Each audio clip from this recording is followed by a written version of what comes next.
Entre tanta tristeza, Yo soy alegría. Entre tanta pobreza, Yo soy bendición. entre tanta religión, Yo soy Cristo. Entre tanto rencor, Yo soy perdón. entre tanta muerte, yo soy vida.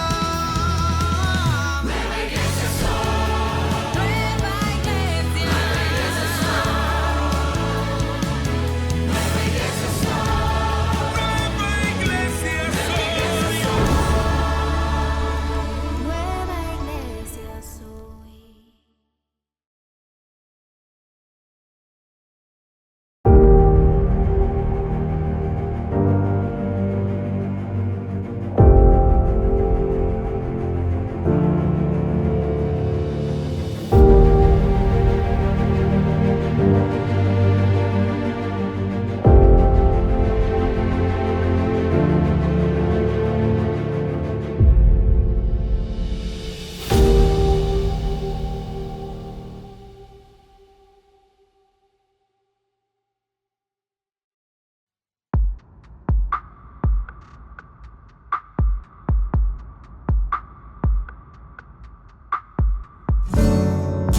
Señor Jesús,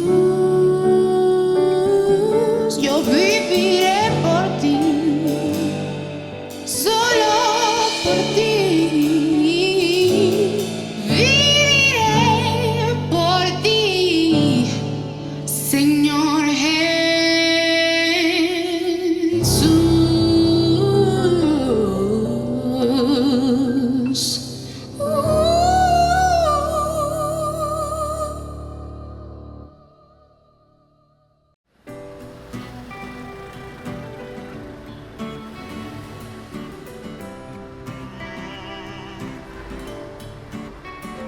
Llega la noche y me llamas, sé que tu promesa no acaba. Eres el camino, la vida y verdad, con solo una palabra me sanarás. Sé que con fe se mueven montañas entre mi vida y mi casa. Por medio de tu amor sé que puedo vencer. Todo es posible si puedes creer. Firme aquí estoy, he venido a escuchar tu voz. Firme aquí estoy, fiel y firme aquí estoy. Fiel y firme aquí estoy, he venido a escuchar tu voz. Firme. Fiel y firme, fiel y firme. Fiel y firme aquí estoy, he venido a escuchar tu voz. Fiel y firme aquí estoy. Firme. Fiel y firme aquí estoy. Fiel y firme aquí estoy, he venido a escuchar tu voz. Fiel y firme aquí estoy.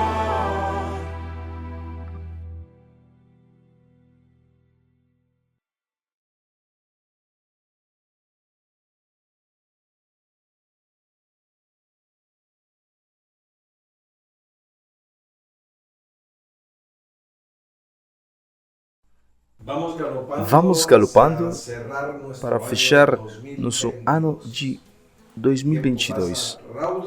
O tempo passa rápido e inflexível. Um dia menos a cada dia. Um dia mais próximo do fim a cada dia. Muitas coisas foram esclarecidas conforme os dias, as semanas, os meses. Cada programa que estamos edificando, construindo, trazendo uma luz com maior clareza sobre todas as coisas. Uma das coisas que já temos claro neste ponto do jogo é que a história nos foi contada, apresentada para nós, a história universal, a história da sua pátria, a história em geral, a história bíblica, a história inteira, dependendo do que estivermos considerando, foi adulterada, manipulada e cada uma das suas partes nos é apresentada de forma tendenciosa, de forma enviesada e às vezes totalmente reversa ou fantástica. Em suma,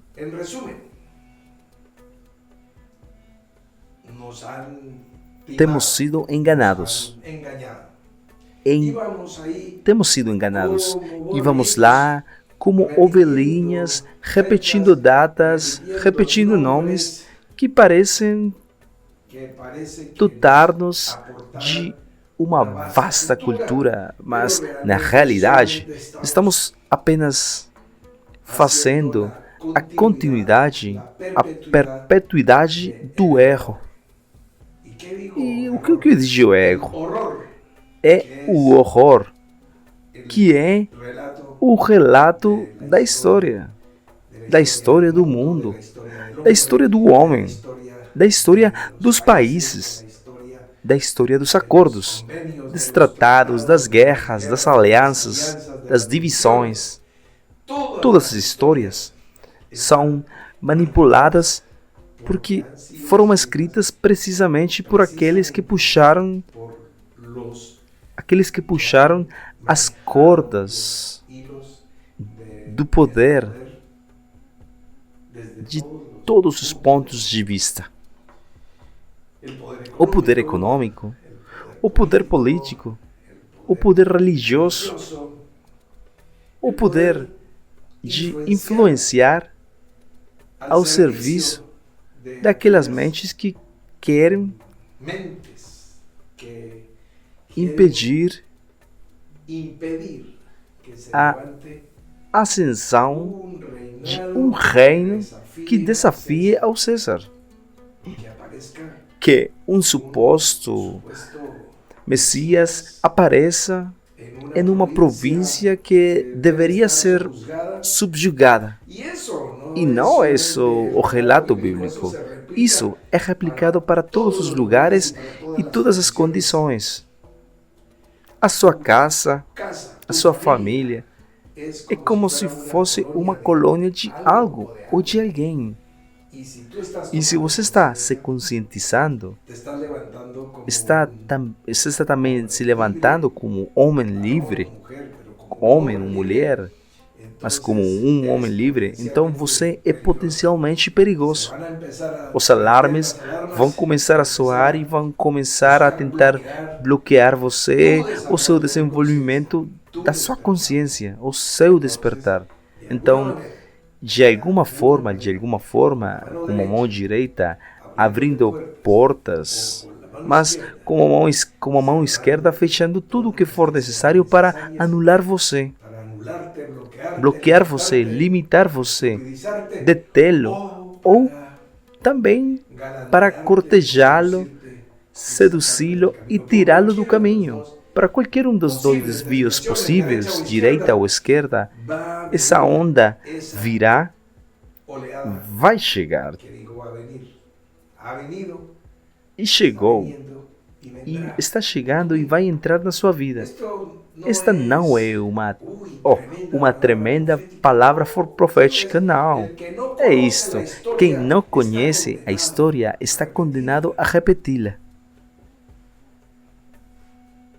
Entre o 17 de outubro de 1899 e o 21 de novembro de 1902, ocorreu em território colombiano aquela guerra, a guerra mais sangrenta que aquele país já sofreu. Que não conheceu antes. É conhecida e nos foi ensinada como a Guerra dos 1000 Dias. A Guerra dos 1000 Dias, primeiramente, não durou 1000 dias.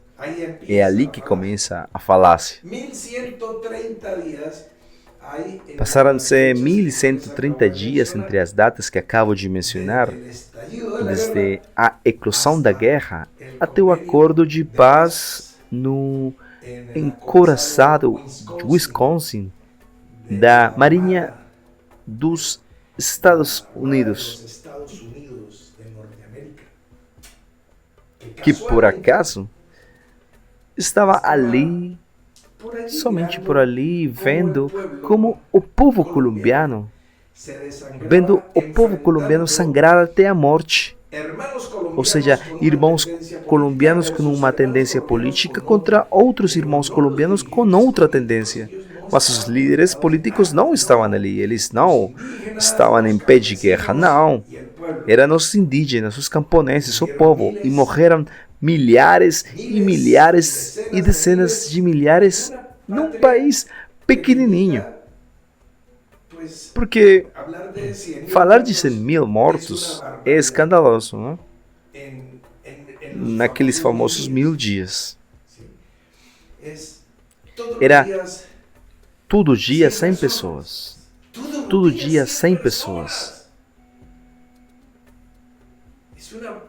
Isso foi uma massacre num país que teria 1 milhão de habitantes.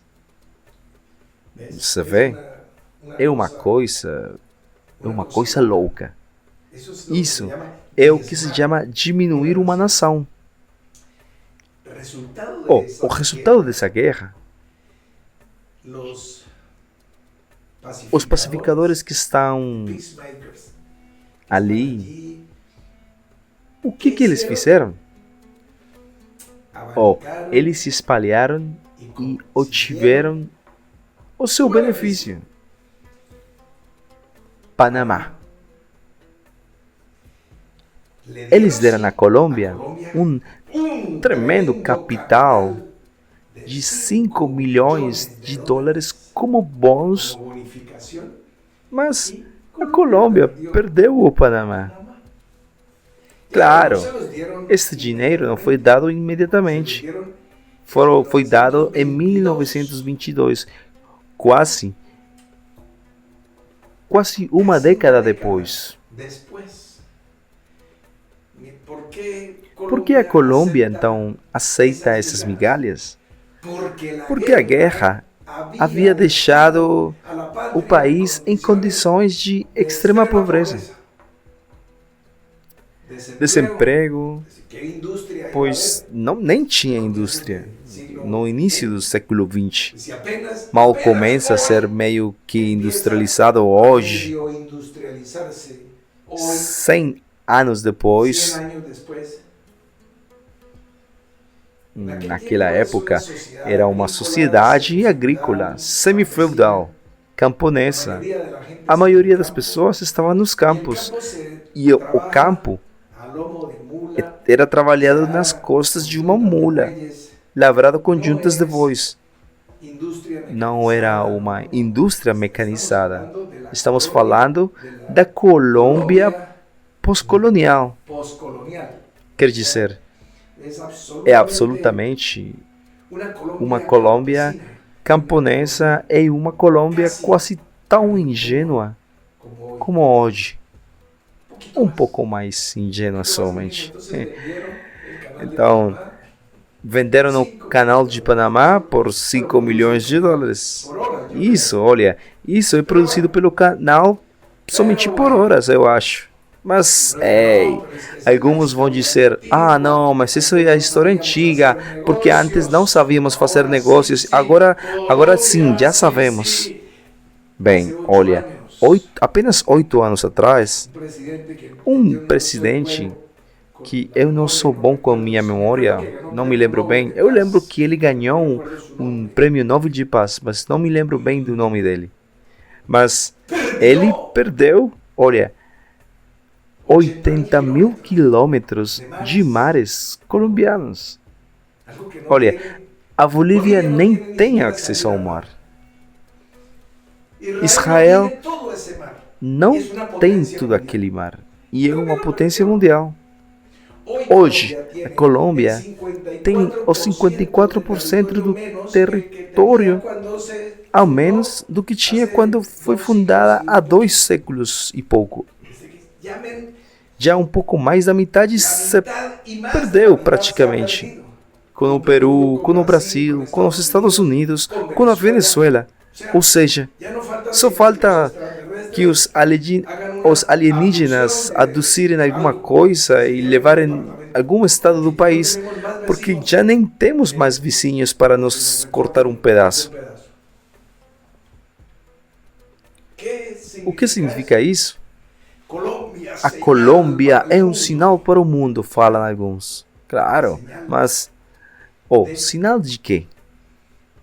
Nem mesmo os 1000 dias nos são apresentados corretamente, bem contados. Nada, porque a história está mal contada desde o início até hoje.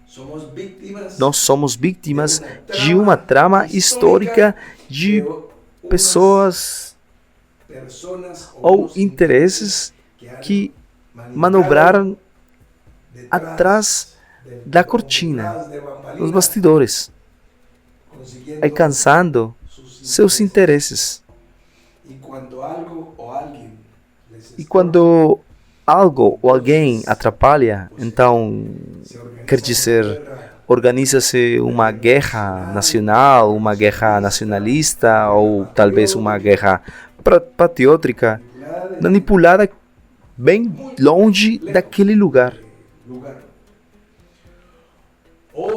Ou talvez haverá um acidente, ou uma bala perdida, coisas para resolver aqueles estorbos quando algo ou alguém incomoda os interesses ou os grandes interesses que se movimentam por trás das sombras.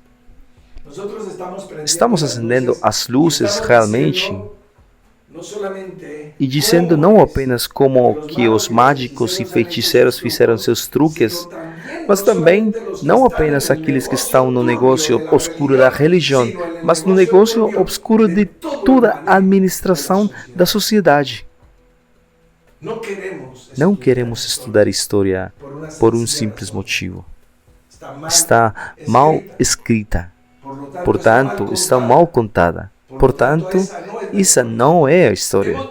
Em vez disso, decidimos fazer história a partir de agora e resgatar através de um trabalho praticamente de arqueologia, um trabalho de investigação criminal, para resgatar as verdades que foram perdidas, escondidas, cobertas pelas areias do tempo ou pelo manto de diferentes reis, sacerdotes que quiseram se esconder como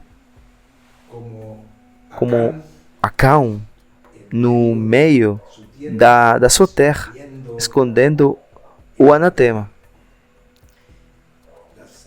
As grandes verdades das Escrituras foram roubadas, nos enganaram, nos apresentaram um evangelho incompleto, cortado, alterado. Toda a história, a própria Bíblia, é um testemunho da manipulação, a mesma, recortada com acréscimos, retiraram e inseriram, e o mais terrível, o que resta, é interpretado de tal forma que, se você pensar diferente, você será condenado à fogueira. Mas não a fogueira como há naqueles tempos da Santa Inquisição, mas a fogueira das redes sociais, na fogueira da condenação, o estigma de ser um herege, de não ter a clareza da sã doutrina. Senhores, pelo amor de Deus, assumindo a autoridade de conhecer um Deus que até hoje é um Deus desconhecido, até hoje. Mas nos dizem que é, como é Ele, quem é, qual é o nome dele, como se pronuncia o nome dele, como que você deve se dirigir a ele, o que ele gosta, o que o incomoda, o que o irrita, como que ele vai julgar, condenar, punir nas chamas eternas. Cidadãos do mundo, vocês querem viver a sua vida, seus dias, e assim ensinar os seus filhos apenas existindo, apenas vivendo, acordando todos os dias apenas com o desejo profundo de não ser punido na cadeia? É realmente essa a motivação? É isso que te inspira? É isso que te move? Que te motiva? Não ir para a cadeia? Como falava aquela linda menina que apresentou o Francisco Romero e o Eric Garnier no antepassado programa Jardim Musical, ou talvez no antepassado, né? Numa das suas músicas, a menina disse que quando lhe perguntaram o que ela queria ser quando crescer, ou como que nós fomos ensinados a responder, aí você falava, astronauta, polícia, eu quero ser presidente, nome rico, né? Por exemplo. Mas esta menina, ela disse na sua canção, quando eu crescer, eu quero ser feliz. Tudo é resumido aí. Tudo. Essa é a vontade de Deus. Qual que vai ser a vontade de Deus? A tua plenitude, a tua realização, a tua felicidade, que você se encontre e encontre Deus eterno em você e à tua volta, porque nele vivemos e nele nos movimentamos. E se estamos nele, como é que nos ensinam de que por causa do pecado estamos longe dele? Como é possível? Como podemos nos afastar dele? Como pode se movimentar um órgão para longe do seu próprio corpo? Olha, seu coração está ali no meio do seu peito e você está ali no meio de Deus. E Deus no meio de você. E no meio do grande acampamento do Israel celestial. A doutrina não nos pode tirar, não nos pode roubar isso, não pode fazer desaparecer isso, tentar fazer os mágicos e feiticeiros, onde que está o coelho? Não, já não está mais. Onde que está a pomba? Desapareceu. Não. E então, eles querem apresentar a você a ideia de que Deus não está conosco.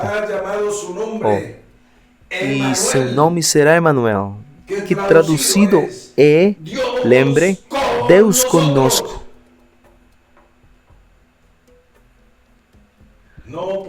Não podemos aceitar uma história que nos tira a presença viva do nosso Deus.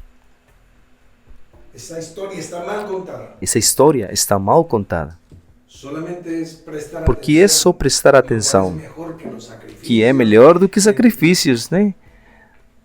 Do que matar, abater animais, espalhar, extirpar animais para agradar uma carnificina celestial. Não. Prestar atenção é melhor. Então vamos fazer o melhor. Vamos ver. A história bíblica nos diz que diante de duas testemunhas, o próprio Deus envia na história bíblica duas testemunhas no final dos tempos do livro do Apocalipse. Estão aí eles, fechando os céus, transformando as águas em sangue, etc, etc. Como se lembrasse dos ministérios de Moisés e Elias. Em outras palavras, a vitória sobre a morte, a imortalidade. Bem, aí está, duas testemunhas. Vamos olhar para dois casos de dezenas e dezenas que poderíamos extrair do que acontece quando não fazemos conforme o Deus manda a nós. Não vamos dizer o que aconteceu quando o Davi estava carregando uma arca numa carroça movimentando-se e os bois e a carroça se moveu e a arca estava caindo e aí chegou um homem, Usa, né? E que ele falou, a arca vai cair e pegou ela e aí morreu. Não vamos relatar isso. Que Davi disse que não vamos fazer segundo as leis dos sacerdotes e depois que fizeram como sacerdotes. Não. Aqui vamos relembrar um testemunho em dois momentos específicos. A história bíblica começa com um Adão, mas depois do castigo e do julgamento e dos homens maus e que Deus se arrepende, a Bíblia diz que Deus não é homem para que minta, nem filho de um homem para que se arrependa, né? Mas a Bíblia também diz que ele se arrependeu, ter feito o homem. Isso me parece um pouco esquisito, né? Mas está escrito lá, eu não sei lá, se a Escritura diz isso inspiradamente ou que colocaram essa palavra ali, não sei. Mas Deus se arrependeu e disse, vamos matar todo mundo. Mas Noé, que era um homem perfeito em suas orações. Então, a história começa com o Adão e depois volta e a história começa com Noé. Mas depois ela volta e a história começa com o Abraão, porque essa é a história do povo de Israel. Não é a de Noé, é aquela de Abraão. Então, com o chamado de Abraão, começa a história do judaísmo e, portanto, do cristianismo e, portanto, do islamismo. E aqui estamos nessa história, né? E falaram para o Abraão, sai da tua terra e da tua parentela. Ou seja, como disse a mãe do Kiko no Chaves, não se junte com essa gentalha. E foi isso que Deus disse a Abraão. Mas ele saiu como filho da irmã dele, com um sobrinho. Isso daí é parentela. E ele teve que deixar ele, mas ele tinha que deixar ele. Mas olha tudo o que aconteceu com o Abraão depois, por sair com o sobrinho. Olha tudo o que aconteceu com toda a família descendente de Abraão. Milhares e milhares e dezenas e milhares de inimigos. Os maonitas, os amonitas, todos eles vêm da relação incestuosa do sobrinho de Abraão com suas filhas, em meio de uma embriaguez que foi grotesca. Os costumes que aprendeu como habitante em Sodoma, atendo-se à história bíblica, pois a pergunta óbvia é: quem estava ali para testemunhar essa história?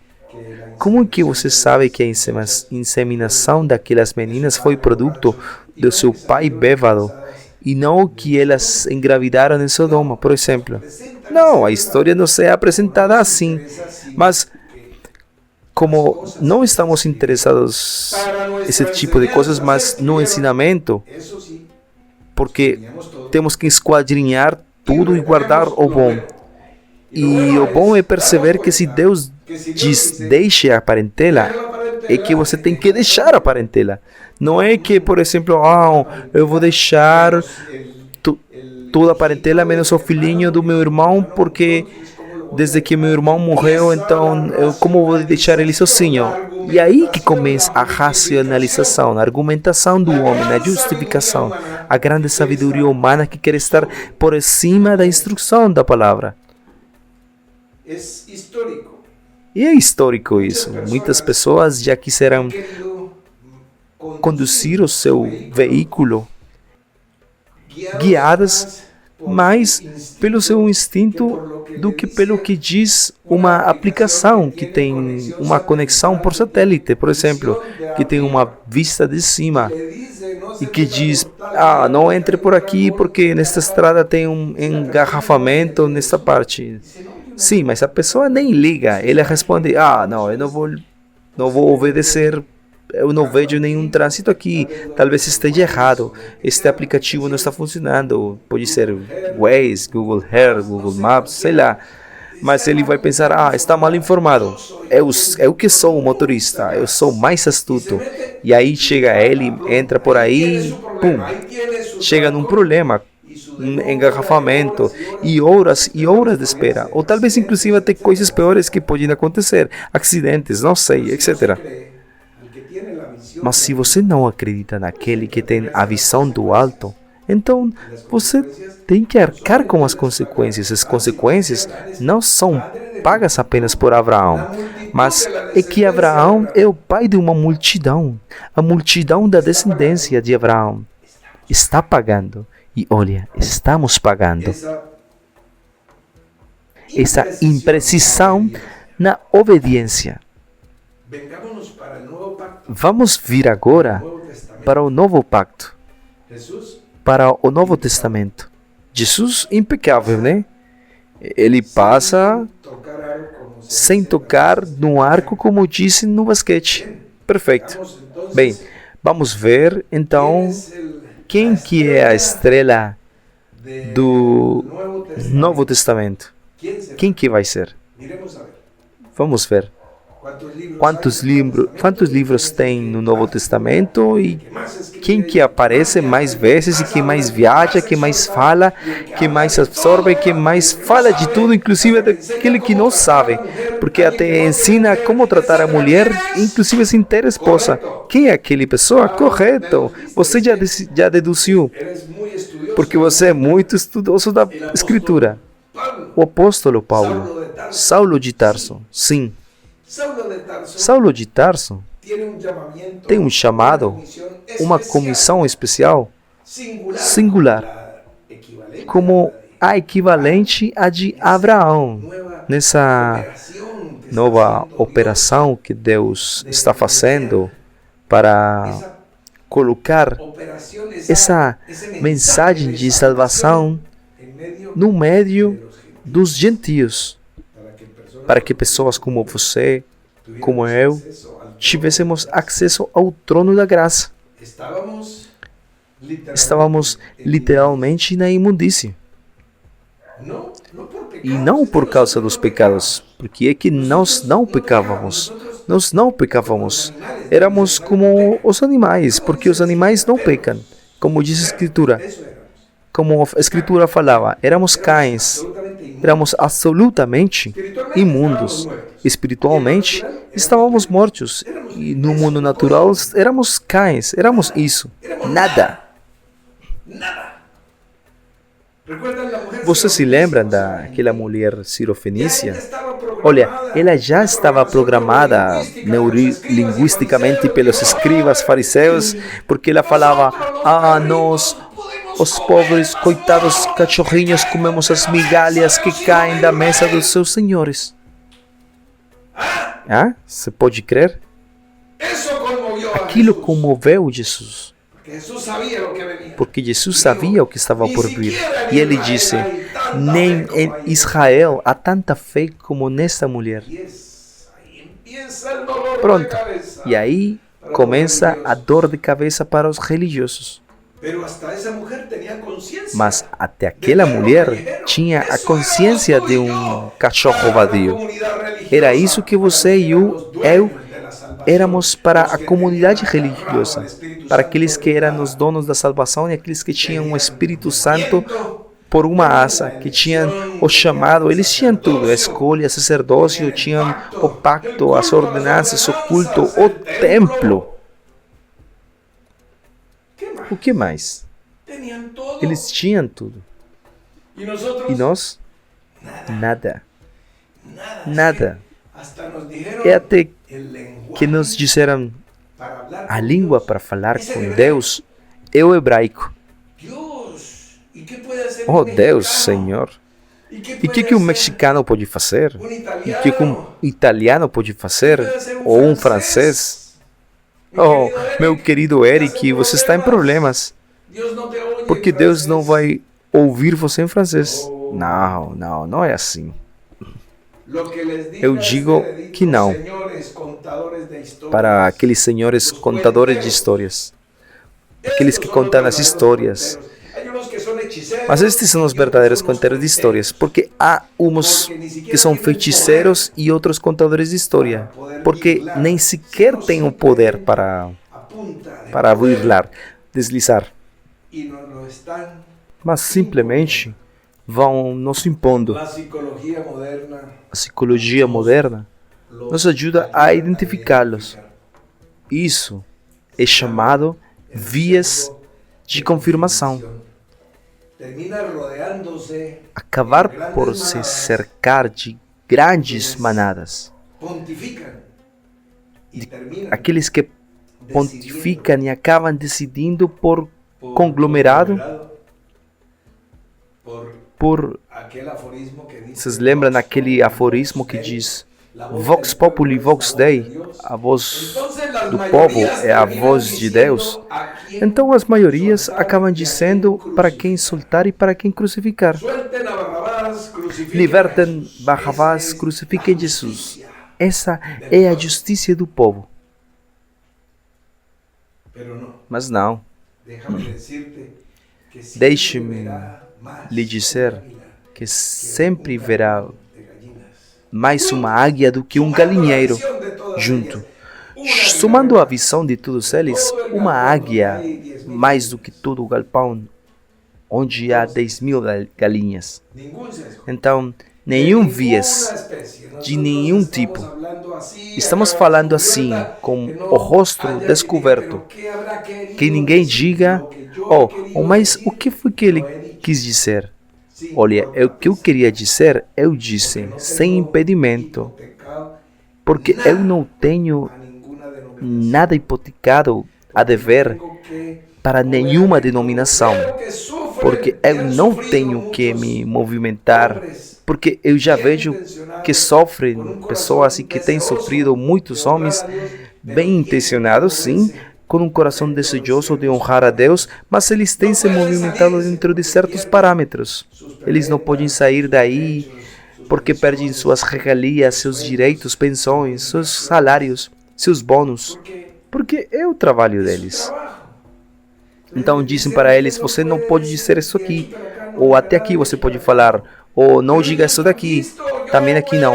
Mas eles não viram isso. E eu posso ver, eu posso discernir que muitos homens de Deus, mulheres, homens, estão curtindo dos poderes desta era vindoura. Mas eles têm que se movimentar dentro de certos quadros. Olha, aí eu teria que citar o Carlos Marx. Aqueles que estamos compartilhando a mesma fé, estando de um lado ou do outro do rio. Se alguém estiver preso por uma corrente de tradição a uma cadeia de religião, então, como citou já o Marx quando falava, os escravos não têm nada a perder, a não ser suas cadeias. Então, esses senhores, esses reis que subjugaram, que dominaram a verdade e que de tantos vasos chamados para ser de honra, eles não nos deixam abrir suas asas, não deixam levantar as asas como águias, mas aparam as suas penas para que eles apenas possam circunambular em torno da sua própria denominação ou sistema interorganizacional. Nós somos como os piratas. Navegamos em 7 mares.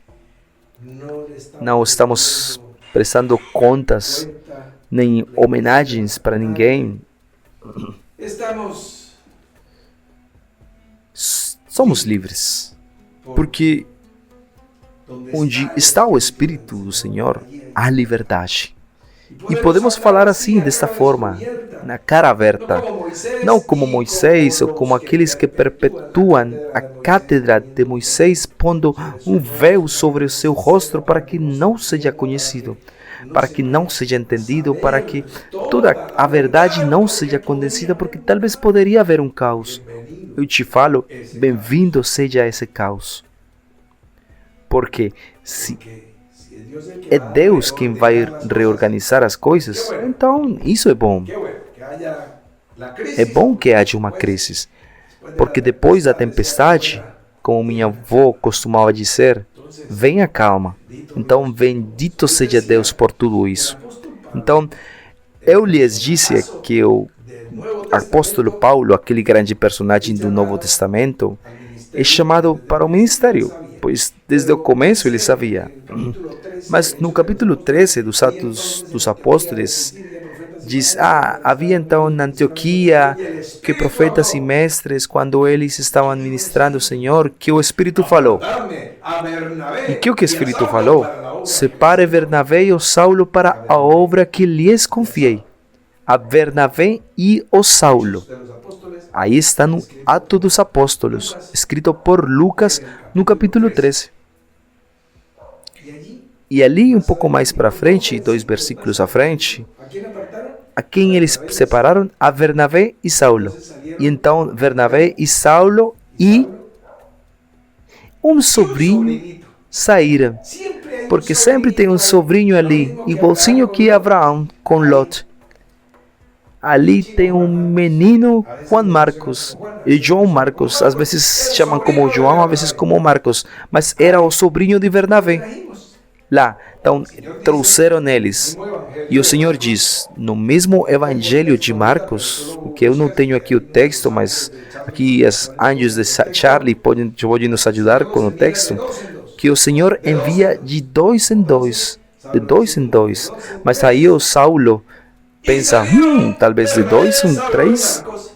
E saíram Bernabé, Saulo e Marcos. Mas o que vai acontecer? Já sabemos que mistério vai acontecer. Porque já sabemos o que vai acontecer. O que já aconteceu com Abraão. A mesma coisa. Puxando seu sobrinho, aí tem agora o sobrinho de Bernabé. Eles saíram e visitaram as igrejas.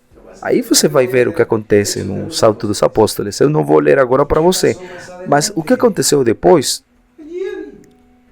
Que Marcos os abandonou. E o que aconteceu depois? Que Paulo ficou muito ofendido e ele disse: eu não quero receber mais aquele homem, porque foi aquele que nos abandonou quando estávamos precisando mais, na metade da obra. Por quê? Mas por que ele os deixou? Será que ele era um incrédulo? Não. Inclusive ali nos finais dos dias, vamos encontrar na epístola de Filemón, mais ou menos no versículo 20, que ele está entre os colaboradores de Paulo, já velho. Porque ele voltou bem um tempo depois. Mas já quando, por exemplo, quando os pais que querem se tornar bons pais, mas já quando o filho já não precisa mais do pai. Sim, então ele se aproxima, mas não, tem que ser no momento certo, porque a ajuda tem que ser oportuna. Se houver um náufrago, como é que você vai jogar uma corda para ele ou uma boia 3 dias depois? Ele já se afogou. Não, quer dizer, quando Leonardo DiCaprio, naquele filme do Titanic, que ele precisava de um barco, era ali nesse momento, quando estava tremendo de frio, segurado de uma madeira, flutuando ali, porque um dia depois seria tarde demais.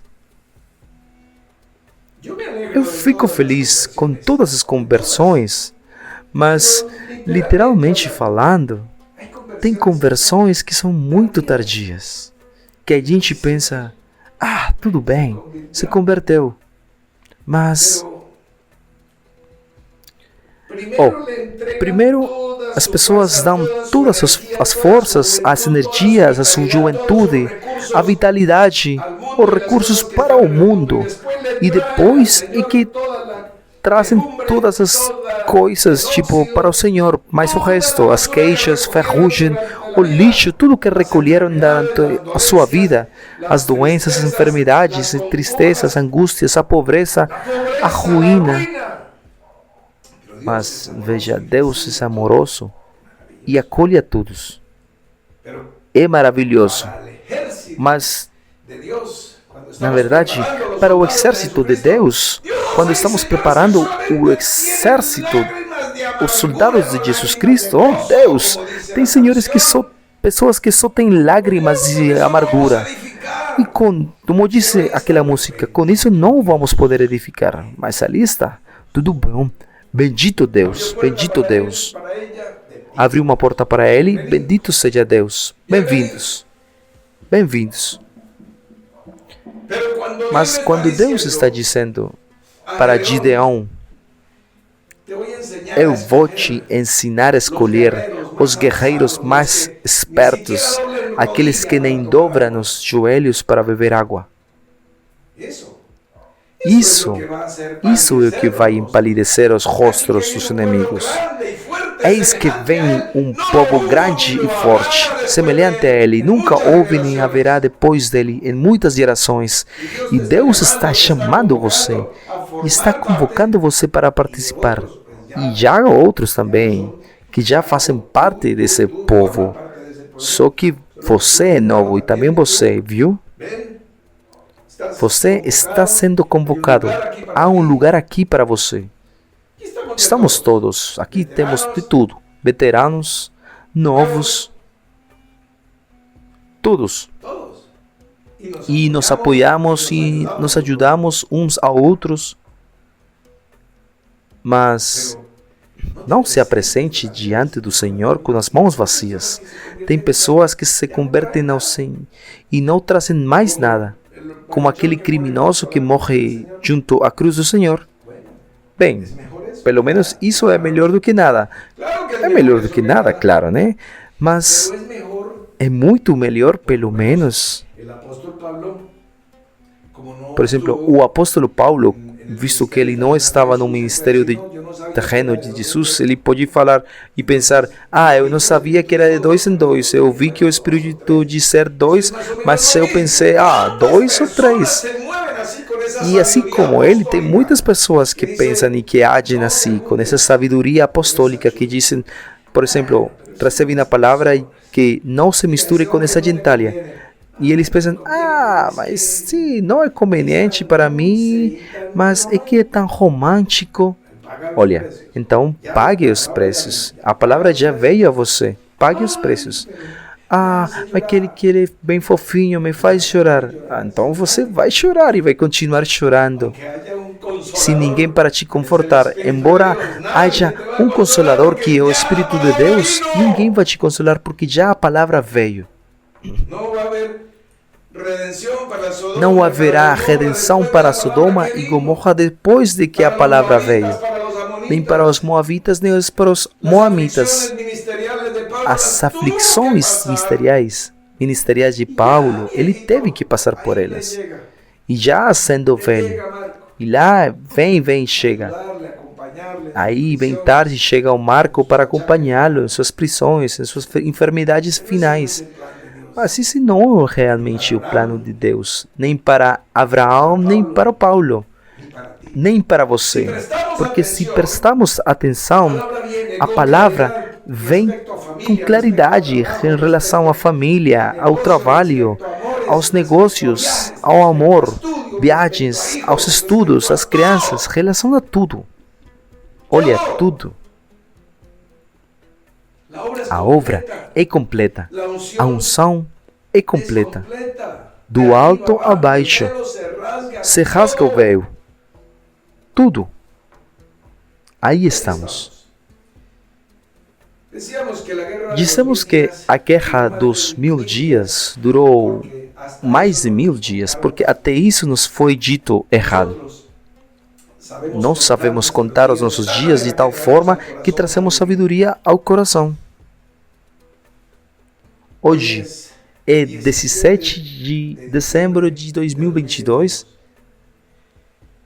Daqui a 2 dias, dia 19, ou seja, depois de amanhã, completamos 1000 dias. 1000 dias porque fazemos aqui notícias reais, né? Como as notícias de BOR, notícias reais. Então, 1000 dias, quando começamos as nossas transmissões, aquele 25 de março de 2020. 1000 dias, sem interrupção. E aqui, já estive com vocês de manhã, de noite, das segundas, às terças, quartas, todos os dias.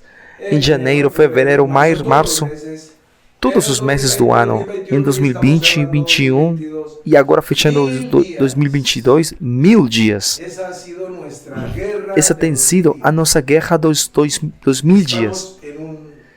Estamos num processo de reengenharia, uma reinicialização após estes 1000 dias, no dia 19, apresentaremos um compêndio do que temos feito e a partir do dia 20 estaremos em novas experiências, novos ares. Que bom! Que bom que você nunca tenha sido rotinizado. Você nem teve tempo para dizer, mais da mesma coisa. Não. Sim, é o mesmo Deus, o mesmo Evangelho, sempre. A palavra eterna. O mandamento que ouviste desde o princípio, mas sempre dinâmico, sempre renovado. Renovando o espírito da sua mente para você acordar, para você se levantar e para que a luz de Cristo brilhe na sua vida. Então, vamos fazer uns minutos de oração, de gratidão por esses 1000 dias que se passaram e o tempo que vem para a sua vida, para este, o seu servidor, e para todos nós que somos um povo, uma família, e não somos apenas assim, como uma congregação desagregada, mas unidos, ao ponto de que se expresse assim, no coração de Deus, onde se expressa a unidade. E assim vamos apresentá-lo. E assim estaremos nos reunindo em nossa noite branca que está chegando, né? Unidade em Cartagena de Índias, em nosso grande congresso mundial, que também está bem perto, está na porta, pois na Noite Branca vai ser a apresentação do congresso. E bom, ali vão estar todos os amigos que já receberam até agora seus convites. E bom, sem mais delongas, temos muito para agradecer. Temos navegado estas águas por 1000 dias e 1000 noites. Então, vamos estar cientes disso, prestar atenção em tudo o que falamos. Não fique com o último, porque pode ser como uma distração, que nem a oração te distrai. Se for necessário, ouça novamente esta mensagem, porque há muita coisa aqui que afetará sua vida para melhor, ou inclusive mais do que melhor. Então, vamos abençoar nosso Deus.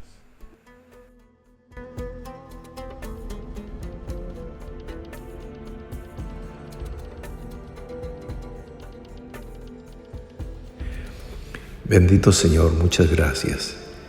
Muchas gracias por este tiempo maravilloso en que hemos podido estar en comunión unos con otros y en comunión contigo. Por estos 1000 días en que has hablado a nuestro corazón, has abierto las Escrituras, has guardado a cada uno de tus hijos, y aquí estamos, Señor.